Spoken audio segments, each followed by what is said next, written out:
चलिए आज हम आपको श्रवण मास के सोमवार की व्रत कथा सुनाते हैं, जिसके सुनने मात्र से ही हमारे जीवन के सारे कष्ट दूर हो जाते हैं और सभी मनोकामनाएं पूर्ण होती हैं।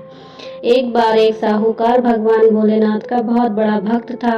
उसके पास बहुत पैसा था, लेकिन उसकी कोई संतान नहीं थी। वह हर रोज भोलेनाथ की पूजा अर्चना करता और शिव जी के समक्ष रोज दीपक भी जलाता।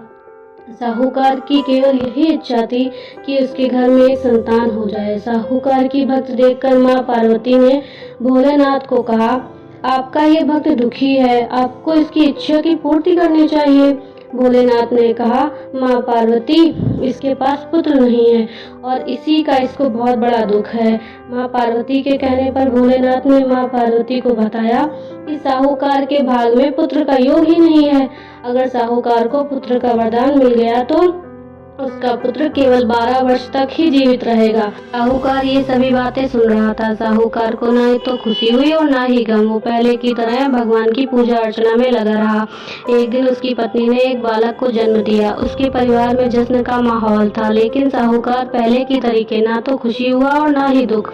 11 साल की उम्र में साहूकार ने अपने बालक को उसके मामा के यहाँ शिक्षा ग्रहण करने के लिए भेज दिया। साहूकार ने अपने साले को बोला, रास्ते में ब्राह्मण को भोज भी करा देना। काशी के रास्ते में एक राजकुमारी का विवाह हो रहा था, जिसका दूल्हा एक आंख से काना था।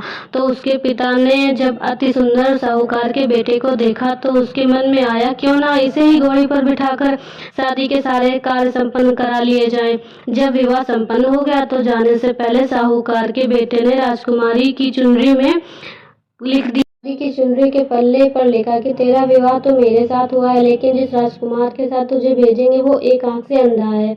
इसके बाद साहूकार का बेटा काशी चला गया। राजकुमारी काने के साथ विदा नहीं होना चाहती थी। एक दिन काशी में यज्ञ के दौरान भांजा बहुत देर तक जब बाहर नहीं आया तो मामा जी ने उसे आवाज लगाई। मामा जी देखते हैं कि उसके प्राण पखेरु उड़ चुके हैं। उसी वक्त वहां से शिव पार्वती जी जा रहे थे, तो माता पार्वती ने शिव जी से पूछा, हे प्रभु, ये कौन रो रहा है? तभी उन्हें पता चला कि यह तो भगवान भोलेनाथ के आशीर्वाद से जन्मा साहूकार का पुत्र है।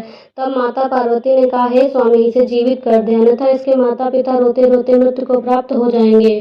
तब शिव जी ने कहा, हे पार्वती, इसकी आयु इतनी ही थी सो वो भोग चुका। लेकिन माँ के बार बार आग्रह करने पर भोलेनाथ ने उस पुत्र को पुनः जीवित कर दिया।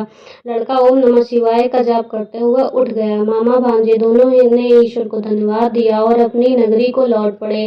रास्ते में वही नगर पड़ा और राजकुमारी ने उन्हें पहचान लिया। तब राजा ने राजकुमारी को साहूकार के बेटे के साथ बहुत सारे धन धान्य के साथ विदा कर दिया।